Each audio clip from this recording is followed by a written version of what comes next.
Hi hello everyone. അപ്പോൾ കഴിഞ്ഞ രണ്ട് വീഡിയോയിലായിട്ട് നമുക്ക് കിട്ടിയ കോമൺ ആയിട്ടുള്ള രണ്ട് ഡൗട്ടാണ്. ബ്രോ, ഞാനൊരു ബിഗിനറാണ്, ഞാൻ ക്രിയാറ്റിൻ എടുക്കണോ വേ പ്രോട്ടീൻ എടുക്കണോ, അപ്പോൾ ഏതെങ്കിലും ഒന്ന് സജസ്റ്റ് ചെയ്യാൻ പറഞ്ഞാൽ ഏതായിരിക്കും പറയാമെന്നുള്ളത്. അപ്പോൾ ഏതെങ്കിലും ഒന്ന് പറയാൻ പറഞ്ഞാൽ ഉറപ്പായിട്ടും ക്രിയാറ്റിൻ ആയിരിക്കും പറയാം. ഇപ്പോൾ നിങ്ങൾക്ക് രണ്ടും എടുക്കാൻ പറ്റുമെന്നുണ്ടെങ്കിൽ ധൈര്യമായിട്ട് രണ്ടും എടുക്കാം, കുഴപ്പമില്ല. പക്ഷേ ഞാൻ പ്രോട്ടീൻ കൂടുതൽ നിങ്ങൾക്ക് ഫുഡ് സോഴ്സ് നിങ്ങൾക്ക് എടുക്കാൻ പറ്റിയാൽ അത്രയും നല്ലതാണ് ആസ് എ ബിഗിനർ. പക്ഷേ ക്രിയാറ്റിൻ നിങ്ങൾക്ക് ഫുഡ് സോഴ്സിൽ നിന്ന് എടുക്കണമെങ്കിൽ കുറച്ചധികം പ്രയാസമാണ്, കുറച്ചധികം ഫുഡ് നിങ്ങൾ കഴിക്കേണ്ടി വരും. നിങ്ങളുടെ daily creatine goal 3 gram to 5 gram നിങ്ങൾക്ക് അച്ചീവ് ചെയ്യുകയാണെങ്കിൽ നിങ്ങൾക്ക് ഫുഡിൽ നിന്ന് കൺസപ്ഷൻ ചെയ്യുന്നത് കുറച്ച് പാടായിട്ടുള്ള കാര്യങ്ങളായിരിക്കും.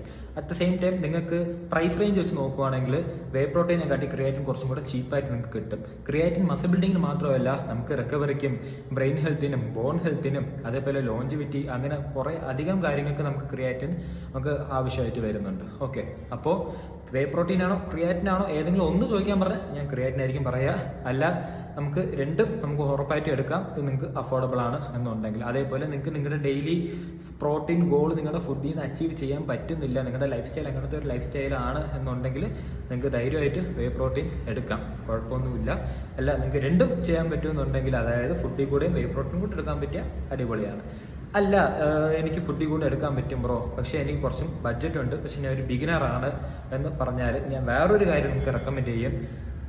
ആ പൈസ കുറച്ചും കൂടെ ഇൻവെസ്റ്റ് ചെയ്ത് നിങ്ങൾ നല്ലൊരു ട്രെയിനറിനെ ഹയർ ചെയ്ത്, നിങ്ങൾ ഒരു ബിഗിനറാണ് എന്നുണ്ടെങ്കിൽ പോയി 1 മാസം ആവുന്നുള്ളൂ 2 മാസം ആവുന്നുള്ളൂ എങ്കിൽ നിങ്ങളൊരു ട്രെയിനറിനെ ഹയർ ചെയ്യുക. അപ്പോൾ മാക്സിമം വർക്കൗട്ട് നിങ്ങളുടെ ഫോം കാര്യങ്ങളൊക്കെ ആസ് എ ബിഗിനിങ് സ്റ്റേജിൽ തന്നെ നിങ്ങൾ കറക്റ്റ് ചെയ്ത് പോയി കഴിഞ്ഞാൽ പിന്നെ അങ്ങോട്ട് നിങ്ങൾക്ക് നല്ലൊരു ഉപകാരപ്പെടും.